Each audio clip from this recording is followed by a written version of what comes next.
Hello and welcome back to Supposedly Fun. My name is Greg and today is exciting because today I am going to be doing my Pulitzer Prize prediction for the fiction category for 2023. If you follow along with me at all, you know I am obsessed with the Pulitzer Prize for fiction. A lot of people devotedly follow the Booker Prize or the Women's Prize, and I do too, but the Pulitzer is the one that has my heart. I'm working on a project where I am reading all of the books that have won a Pulitzer Prize for fiction, and I find it truly fascinating. I also try to predict what is going to win the Pulitzer Prize for fiction every year, even though it's really something of a fool's errand. Unlike the Booker or the Women's Prize, you don't actually have anything to go off when you make a prediction. There is no long list. The finalists are only announced alongside the winner, so you don't know in advance what books are actually in contention for the Pulitzer Prize for fiction. You are completely in the dark, but that also makes it kind of fun, if a little maddening. There are not even any really consistent indicators for what the jury or the board for the Pulitzer will go for in that year. Sometimes the ALA notable titles are helpful. More often they aren't. Sometimes the Penn-Faulkner long list gives you a good idea, but most of the time it doesn't. And by the way, the winner of the Penn-Faulkner is not usually a good indication at all, but sometimes the winner of the Pulitzer appears on the long list. So that makes it even more nebulous and weird.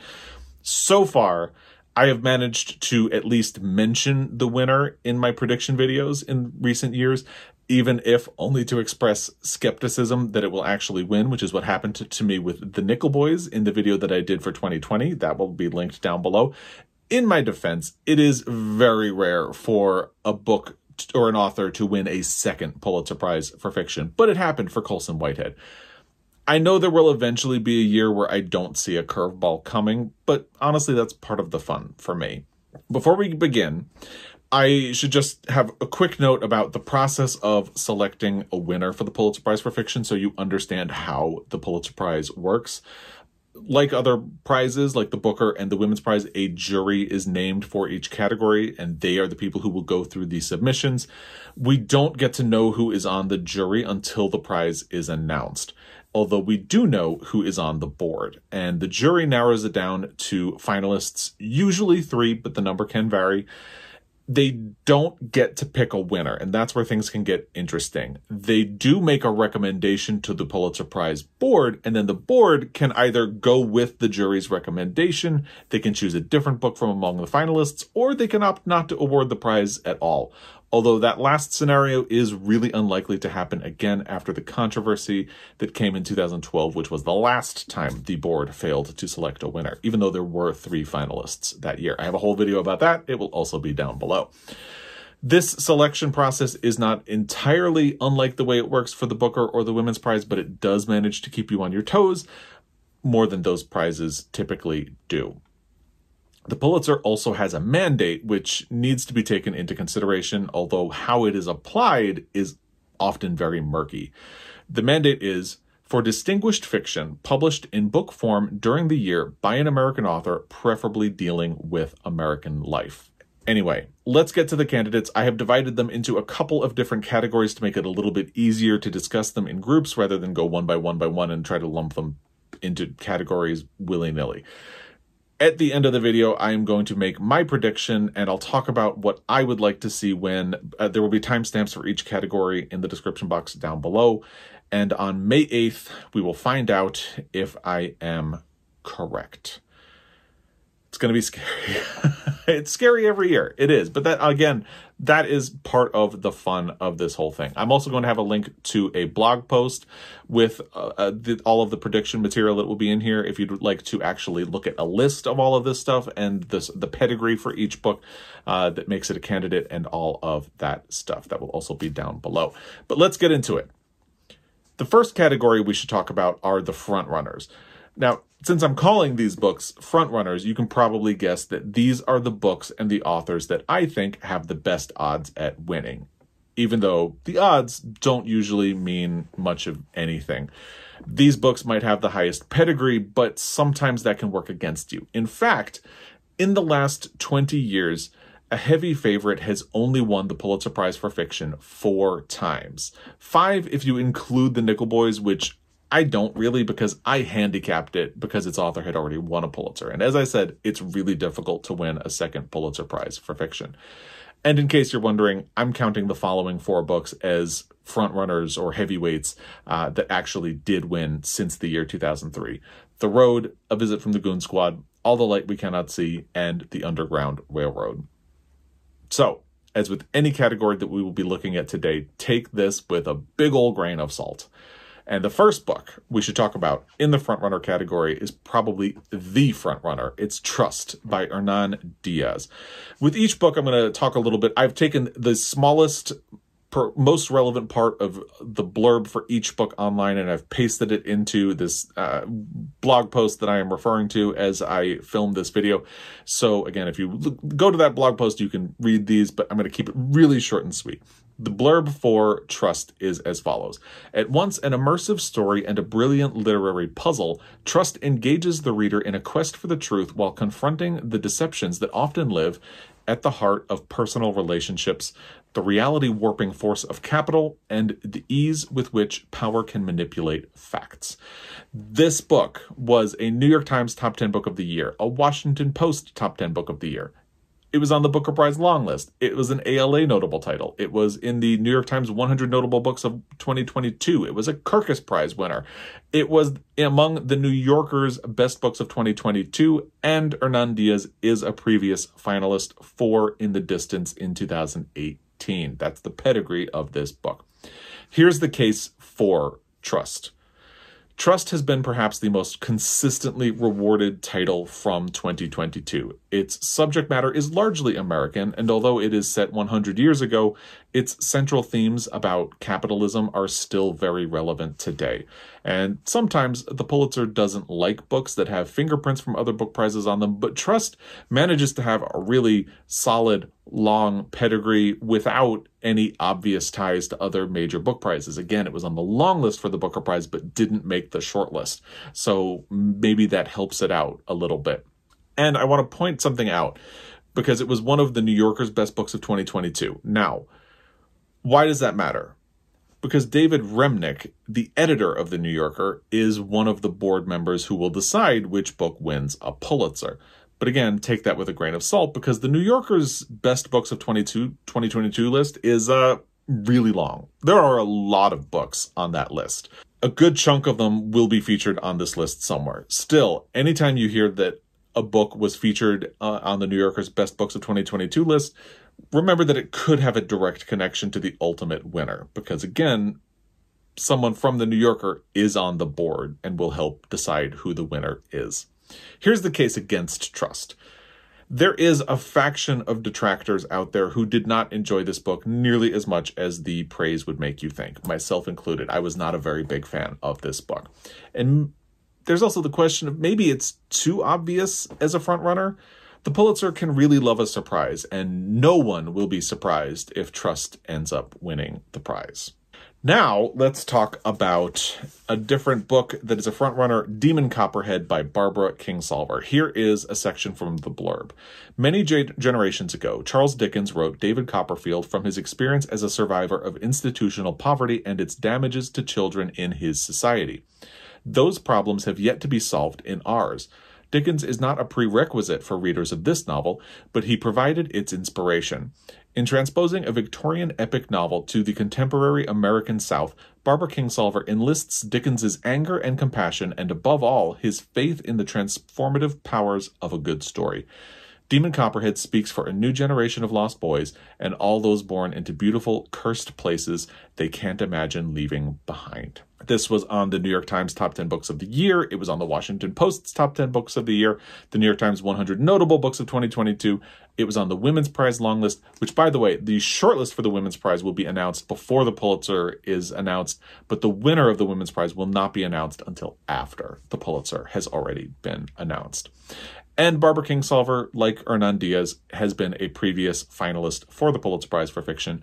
She was in 1999 for The Poisonwood Bible, which is another really fantastic book. Here's the case for Demon Copperhead. Barbara Kingsolver has become one of the figureheads of American literature since she was nominated for a Pulitzer Prize in 1999. If legacy prizes are a thing, and they are, just ask Louise Erdrich, then why not reward an author of her stature for a book that is truly remarkable? Because Demon Copperhead truly is remarkable and quintessentially American, even though it's based on a British classic. The Pulitzer Prize also loves retellings of classic novels. Just Ask the Hours, which is the book that beat Barbara Kingsolver for that Pulitzer Prize in 1999.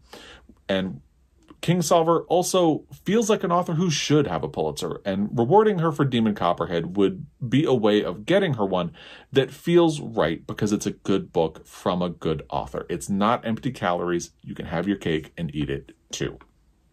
Here's the case against Demon Copperhead. Like Trust, there are detractors for this book. It also has not been as consistently recognized as Trust, and some of the omissions from the pedigree for Demon Copperhead, like the ALA notable list, have been surprising. And if you remember how I said the New Yorker chooses a lot of books for their best of list for the year, well, Demon Copperhead still didn't make that list. It also really needs to be said that the Pulitzer has not had a great track record with recognizing female authors lately. There have only been 2 women who have been Pulitzer Prize winners for fiction in the last decade. And if you go back the last 20 years, the number only goes up to 6.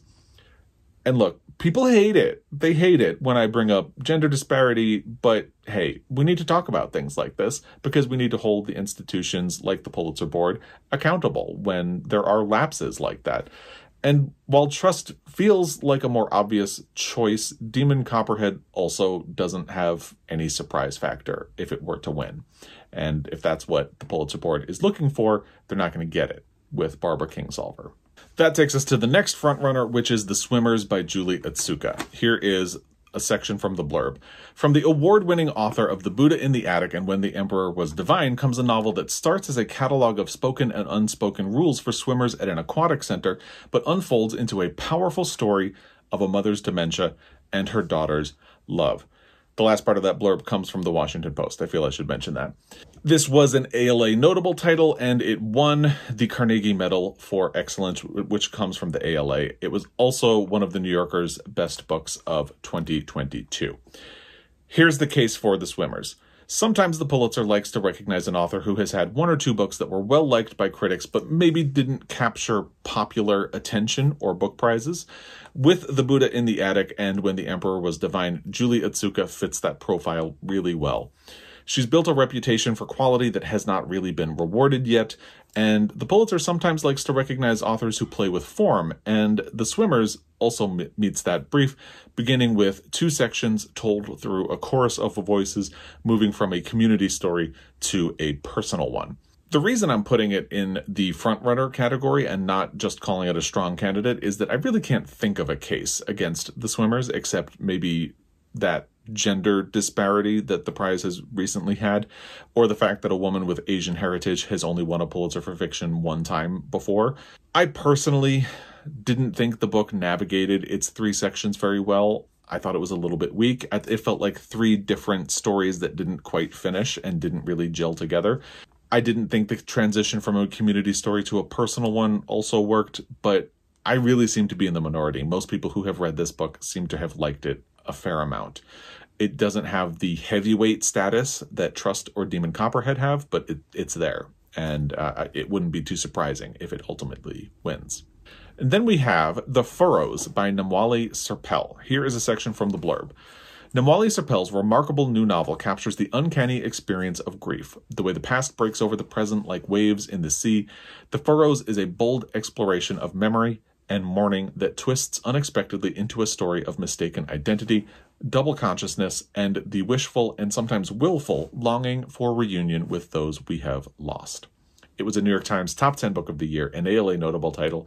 The New York Times 100 Notable Books of 2022 featured it. It was on the shortlist for the National Book Critics Circle Award, and it was a New Yorker Best Book of 2022. Here is the case for The Furrows. Like Trust and Demon Copperhead, The Furrows has made a strong showing with end-of-year lists.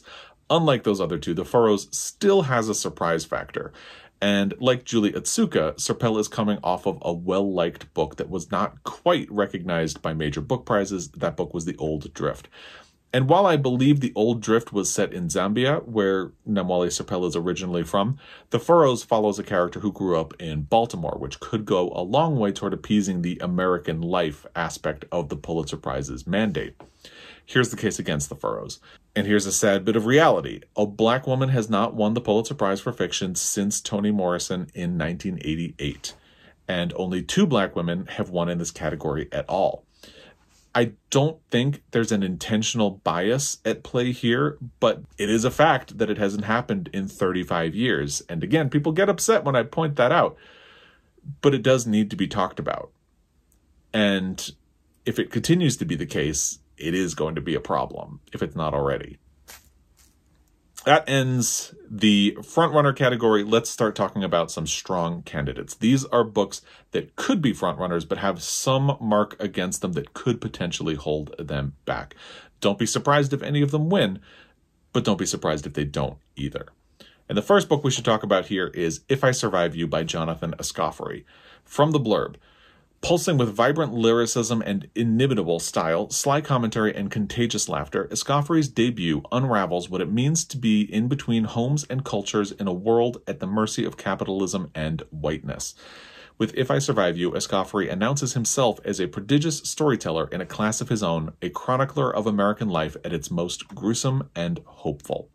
It was a finalist for the PEN/Faulkner Award for Fiction. It was on the National Book Award longlist. It was a finalist for the 2023 Carnegie Medal for Excellence in Fiction. It was on the 100 Notable Books of 2022 from the New York Times, and it was on New Yorker's Best Books of 2022. The case for it is as follows. Escoffery's debut has earned enough critical citations that it would probably make the Pulitzer jury and board feel like they would not be going out on a limb to anoint a new talent, since this is a debut book. And while story collections have not had much luck at the Pulitzers recently, the ones that have broken through have been linked collections that feel more like a traditional novel, like A Visit from the Goon Squad or Olive Kitteridge. If I Survive You would fit that mold. The case against it. The only reason I'm not putting this in the frontrunner category is the 1-2 punch of this being a debut and a collection of linked stories. That seems to hinder its frontrunner status a little bit.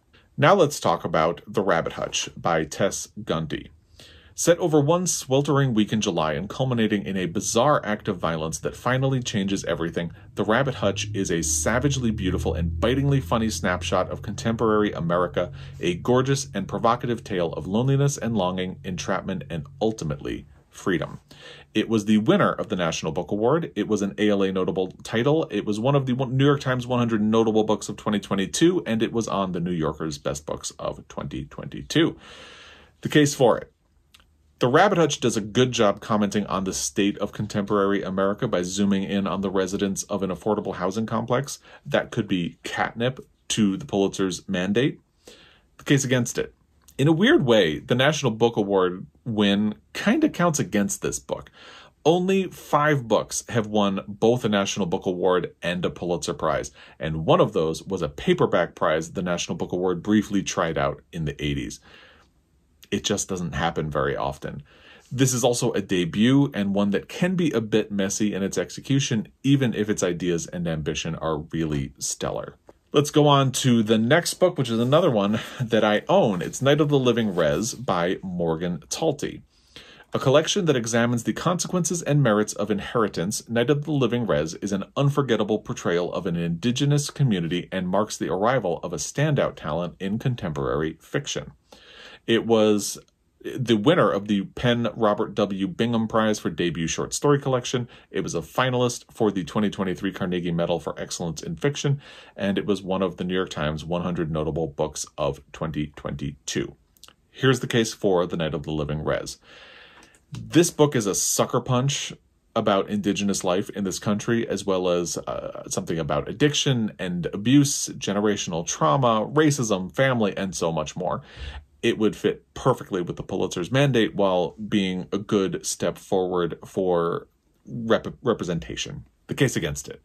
If the Pulitzer can get past the fact that it is a debut, and if they can get past the fact that it is linked stories, and if they stick with it long enough to get hooked, because a lot of readers, myself included, needed time to realize what Morgan Talty is doing with the structure of this book in order to fall under its spell.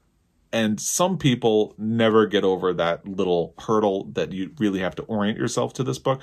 I did, but maybe the Pulitzer jury or the Pulitzer board wouldn't have as much luck. That's Night of the Living Res. Let's go to Glory by NoViolet Bulawayo. Here is a section from the blurb. Although Zimbabwe is the immediate inspiration for this thrilling story, Glory was written in a time of global clamor with resistance movements across the world challenging different forms of oppression. Thus, it often feels like Bulawayo captures several places in one blockbuster allegory, crystallizing a turning point in history with the texture and nuance that only the greatest fiction can. It was a Booker Prize finalist, and it is on the Women's Prize longlist, which again, the winner will be announced after the Pulitzer Prize is announced in May. It was also one of the New Yorker's best books of 2022. Here's the case for it. Glory is one of the biggest critical successes of the year, and while it has come close to other book prizes, it hasn't won any that might scare off the Pulitzer. Many praise this book as a visionary look at global turmoil, and in a year full of global turmoil, maybe that gives Bulawayo the edge? Here's the case against it. One of the most stressful and annoying things about preparing these predictions is trying to guess who might be eligible based on citizenship, which is dicey anyway because Carol Shields moved to Canada in 1957 and became a Canadian citizen before she won a Pulitzer Prize for fiction in 1995. NoViolet Bulawayo grew up in Zimbabwe and lives in the U.S. now, so let's assume she's eligible. And we have to do the same for Namwali Serpell, by the way. The book is still very much not American in nature. That's not a deal breaker. The Orphan Master's Son recently won, and it's set in North Korea. But it is a hurdle. And because of the nature of this book, it has been very consistently compared to Animal Farm by George Orwell. Some people therefore roll their eyes at the idea of calling this book visionary. Now let's move on to Nightcrawling by Leila Mottley, a dazzling novel about a young black woman who walks the streets of Oakland and stumbles headlong into the failure of the justice system in Oakland. It was a Booker Prize longlisted title, and it was one of the New Yorker's best books of 2022. Here is the case for it. Nightcrawling was one of the most electrifying debuts of 2022, which is all the more impressive considering that Leila Mottley was only 19 when she wrote this book, which is raw, difficult, and very timely. Here's the case against it. You would have to go back to a year before Leila Mottley was even born to get to the last time a black woman won a Pulitzer Prize for fiction. And then on top of that, you have Mottley's youth. Even if the Pulitzer board feels inclined to reward a debut this year, will they go for a writer who has a whole career and lifetime ahead of her? It's a tough call. That is Nightcrawling by Leila Mottley. Now let's talk about some book authors that were previously finalists for the Pulitzer Prize for fiction.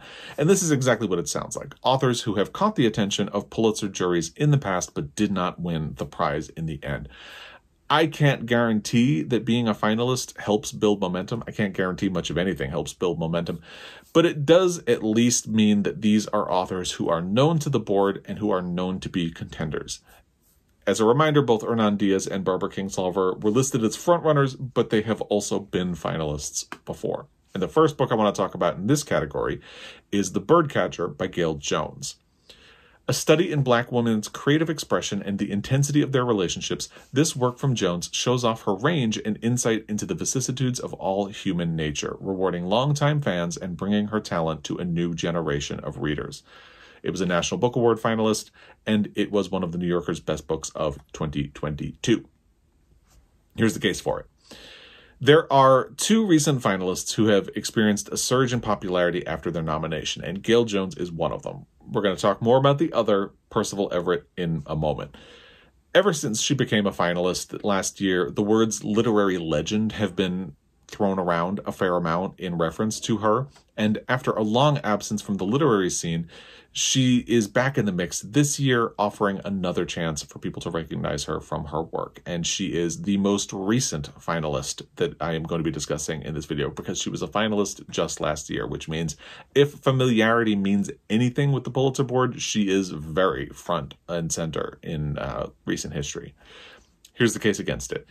Now, I've mentioned that a Black woman has not won this prize since 1988, so will a book that explicitly deals with Black womanhood really have a shot? Although the last Black woman to win a Pulitzer Prize was Toni Morrison, who discovered Gayl Jones and has become part of her lore. So who knows? Now let's talk about Percival Everett and his most recent book, which is Dr. No. Dr. No is a caper with teeth, a wildly mischievous novel from one of our most inventive, provocative, and productive writers. That it is about nothing isn't to say it's not about anything. In fact, it's about villains. Bond villains. And that's not nothing. It was on the shortlist for the National Book Critics Circle Award. It won the Penn/Gene Stein Book Award. It was one of the 100 Notable Books of 2022 from the New York Times, and it is on the New Yorker's Best Books of 2022 list. Here's the case for it. Percival Everett's reputation has skyrocketed since he became a finalist for the Pulitzer Prize in 2021, even more so since he published The Trees the following year. He is quickly making a case that he is a literary talent who is destined to win a Pulitzer Prize for fiction. And here's the case against it. If he didn't win for The Trees, would he get recognized for such an oddity of a book as this one? Especially when he has another book already announced for next year, and that book that's coming up sounds a lot more in line with what the Pulitzer tends to reward. So, not sure it's going to happen this year. Now let's talk about The Magic Kingdom by Russell Banks. From one of America's most beloved storytellers, a dazzling tapestry of love and faith, memory and imagination that questions what it means to look back and accept one's place in history.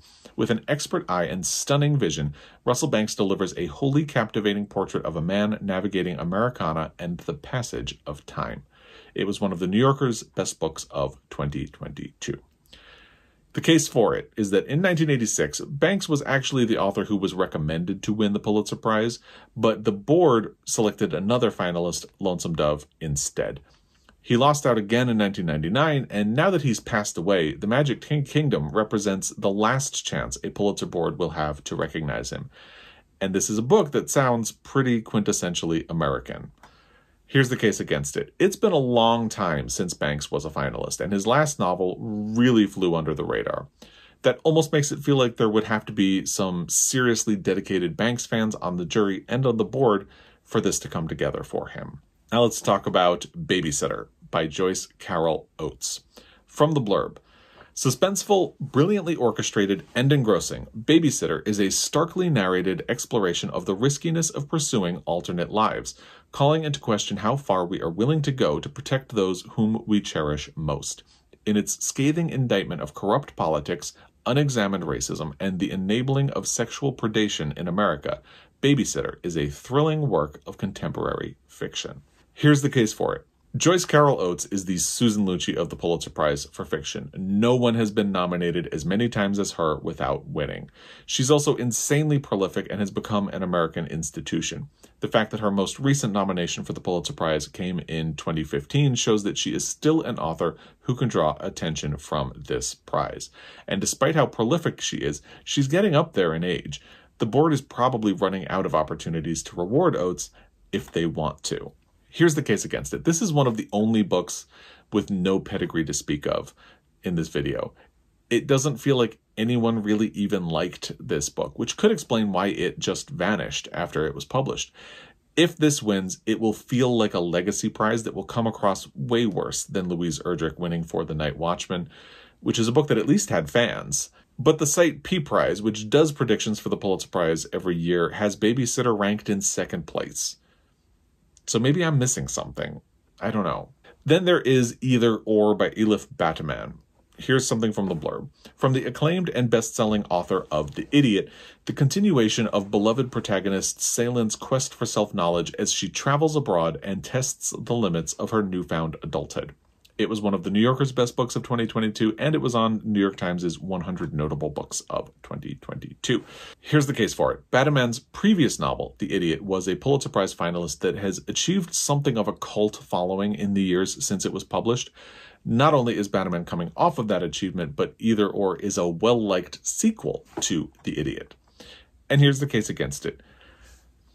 It doesn't feel like there's much of a footprint to speak of when you talk about Either Or, but you could have said the exact same thing about The Idiot and it was a finalist. So maybe it has more odds than it would seem on the outside. Then we have Dinosaurs by Lydia Millett.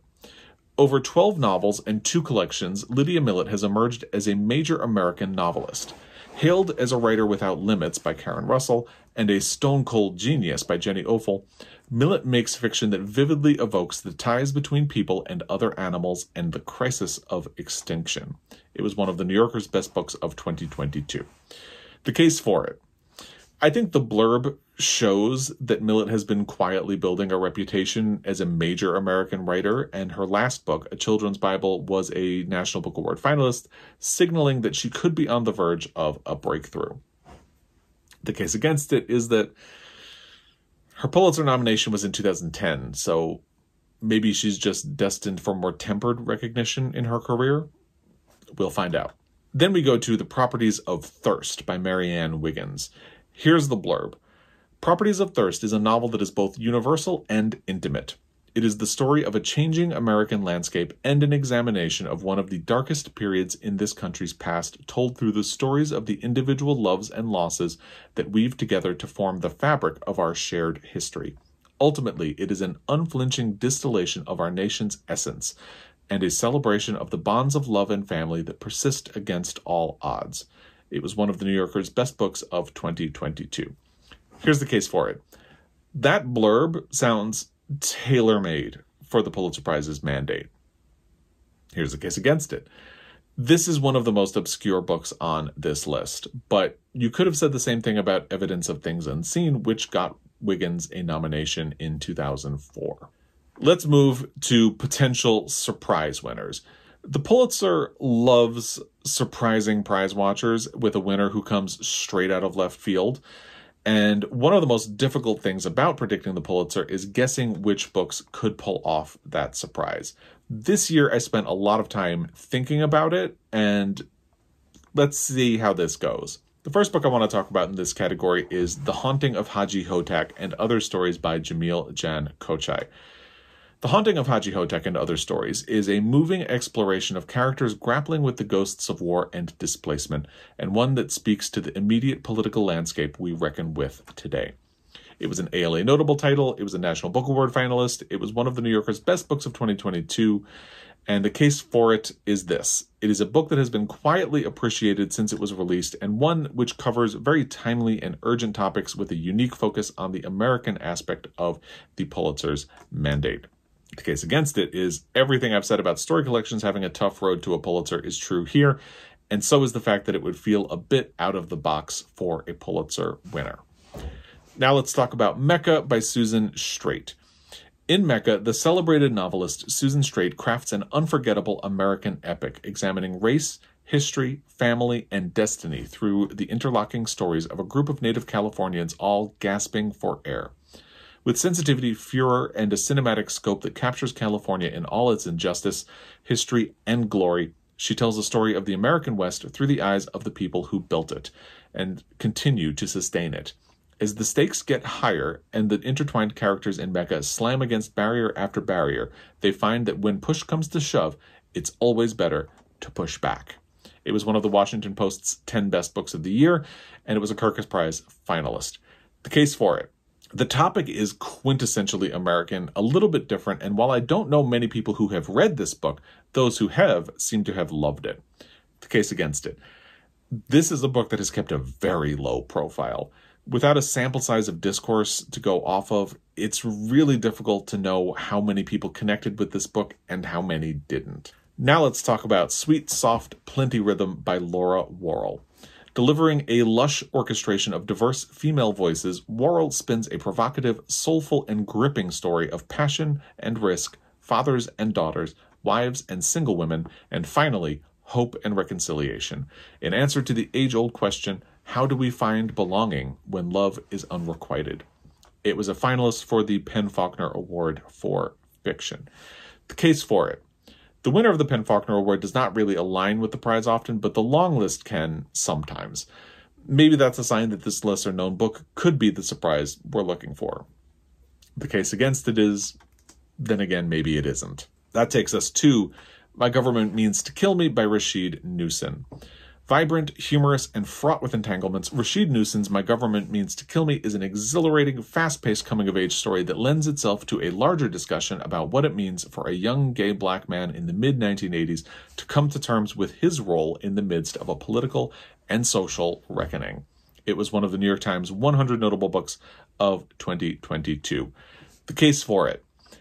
It would be a really bold statement to reward a black coming-of-age story about a black man dealing with systemic structural racism and AIDS. The case against it. It would be a really bold statement to reward a black coming-of-age story about a black man dealing with systemic structural racism and AIDS. Now let's talk about Stories from the Tenants Downstairs by Sadiq Fofana. From a superb new literary talent, a rich lyrical collection of stories about a tight-knit cast of characters grappling with their own personal challenges while the forces of gentrification threaten to upend life as they know it. It was an ALA notable title. The case for it. It would be a really bold statement to reward a book that is so centered on inner-city black lives and voices facing systemic inequity, and a story collection, no less. The case against it. It would be a really bold statement to reward a book that is so centered on inner-city black lives and voices facing systemic inequity, and a story collection, no less. You might be sensing a theme here. And that's going to carry through because now we're going to talk about Didn't Nobody Give a Shoot What Happened to Carlotta by James Hannaham. I'm paraphrasing the title because there is a curse word in it, and I'm trying not to curse in this video. From the blurb. Written with the same astonishing verve of delicious foods, which dazzled critics and readers alike, Didn't Nobody Give a Shoot What Happened to Carlotta sweeps the reader through seemingly every street of Brooklyn, much as Joyce's Ulysses does through Dublin. The novel sings with brio and ambition, delivering a fantastically entertaining read and a cast of unforgettable characters, even as it challenges us to confront the glaring injustices of a prison system that continues to punish people long after their time has been served. It was one of the New York Times 100 Notable Books of 2022. The case for it. It would be a really bold statement to reward a book that centers a black trans voice at a time when trans voices are being shut down in a fierce indictment of the prison industrial complex, the American justice system, and structural racism, with a curse word in the title to boot. And the case against it is, it would be a really bold statement to reward a book that centers a black trans voice at a time when trans voices are being shut down in a fierce indictment of the prison industrial complex, the American justice system, and structural racism, with a curse word in the title to boot.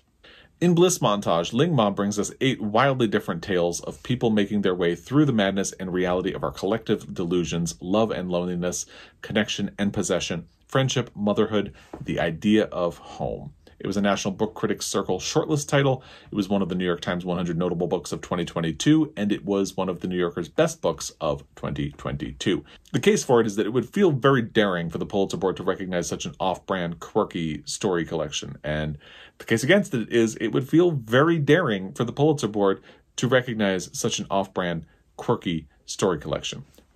We're going to move away from that structure when we get to the next one, which is Booth by Karen Joy Fowler.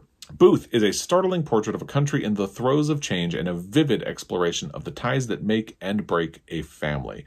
It was longlisted for the Booker Prize in 2022. The case for it is that Fowler has been building a quiet reputation in the literary world, coming closest to breakout success when We Are All Completely Beside Ourselves became a finalist for the Booker Prize. This is a quintessentially American story about a pivotal moment in American history, exploring it from an unexpected direction. And the case against it is not many people are thinking about this book for major prizes.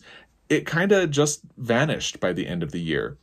That means there's a sense of lowered expectations for the book, and the feedback I have gotten on it has been mixed. It seems like a pretty love it or hate it book. Now let's talk about some long shots for the Pulitzer Prize for Fiction. These are books that have a chance maybe they could win, but don't hold your breath.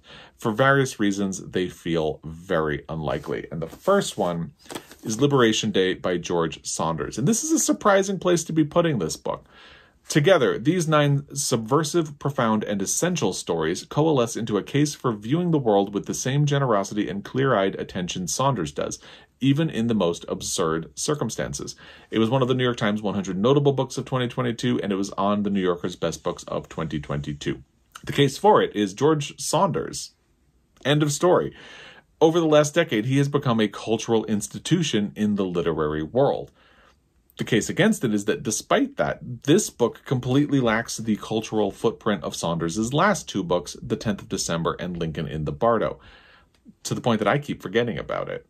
And that's not great. There's a chance, but it seems very unlikely. Now let's talk about The Kingdom of Sand by Andrew Holleran. Holleran's first novel, Dancer from the Dance, is widely regarded as a classic work of gay literature. Reviewers have described his subsequent books as beautiful, exhilarating, seductive, haunting, and bold. The Kingdom of Sand displays all of Holleran's considerable gifts.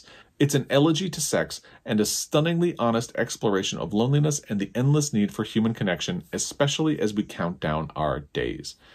The case for it is that if this were to happen, it would be a pretty deliberate way to recognize an author who has had a profound impact on queer literature and its readers, which unfortunately has kept the author himself from being widely recognized by broad audiences. The case against it is only one explicitly queer book has won a Pulitzer Prize for fiction, so it's safe to say that the Pulitzer doesn't do that. Then there's Lessons in Chemistry by Bonnie Garmis. Laugh out loud funny, shrewdly observant, and studded with a dazzling cast of supporting characters, Lessons in Chemistry is as original and vibrant as its protagonist. It was one of the New York Times 100 Notable Books of 2022. The case for it. It's a popular book that uses a soft approach to discuss heavier topics. The case against it. Only 2 women have won a Pulitzer over the last decade, so is it likely that they will choose a popular book by a woman that Stephen King called, quote, the catch-22 of early feminism? It just doesn't feel very likely. Then there's Elsewhere by Alexis Scheitkin. Provocative and hypnotic, Alexis Scheitkin's Elsewhere is at once a spellbinding revelation and a rumination on the mysterious task of motherhood and all the ways in which a woman can lose herself to it, the self-monitoring and judgment, the doubts and unknowns, and the legacy she leaves behind. It was an ALA Notable title. The case for it. The fact that this book made the ALA Notable list shows that there are people who are taking it seriously. The case against it. Only 2 women have won a Pulitzer over the last decade, so is it likely that they will choose a book about motherhood wrapped in genre conventions that would make it feel very off-brand? Now we have Young Mungo by Douglas Stewart. From the blurb, imbuing the everyday world of its characters with rich lyricism and giving full voice to people rarely acknowledged in the literary world, Young Mungo is a gripping and revealing story about the bounds of masculinity, the divisions of sectarianism, the violence faced by many queer people, and the dangers of loving someone too much. It was one of the Washington Post's 10 best books of the year. The case for it is, I wasn't a fan. I'll have my review linked down below. But Stewart's follow-up to the Booker Prize-winning Shuggie Bain captured a lot of other hearts, just not really mine. There's also a case to be made that stories like the one here in Young Mungo are urgent and worthy of recognition.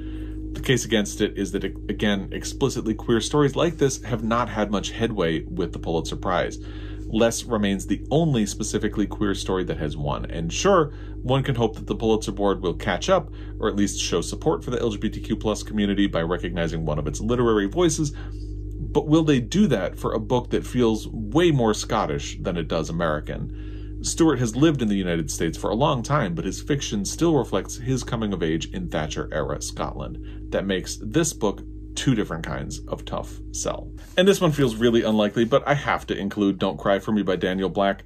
With piercing insight and profound empathy, acclaimed author Daniel Black illuminates the lived experiences of Black fathers and queer sons, offering an authentic and ultimately hopeful portrait of reckoning and reconciliation.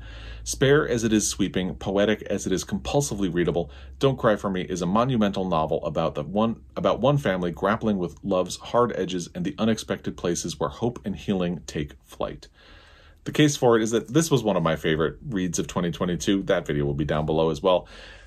My heart would love to see it earn some recognition. The case against it is that my heart doesn't decide who wins the Pulitzer Prize for fiction. In the real world, Don't Cry for Me never really managed to get much attention at all, and I think that's a shame. It deserves more.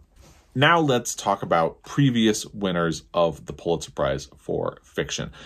Only 4 people have won 2 Pulitzer Prizes for fiction, which means that it is incredibly difficult for people to win a second time. As such, you can consider all of these books to be long shots with extra gravitas. Still, Colson Whitehead pulled off a second win only 3 years ago. That shows that the current board is at least willing to consider awarding a second Pulitzer Prize for fiction.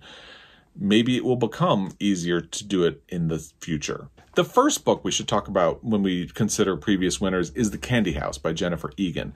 From the blurb, intellectually dazzling, The Candy House is also a moving testament to the tenacity and transcendence of human longing for connection, family, privacy, and love. It was one of the New York Times 10 Best Books of the Year, one of the New York Times 100 Notable Books of 2022, and one of the New Yorker's Best Books of 2022. Here's the case for it. If any previous winner is going to repeat, Egan feels like the one that has the strongest bid.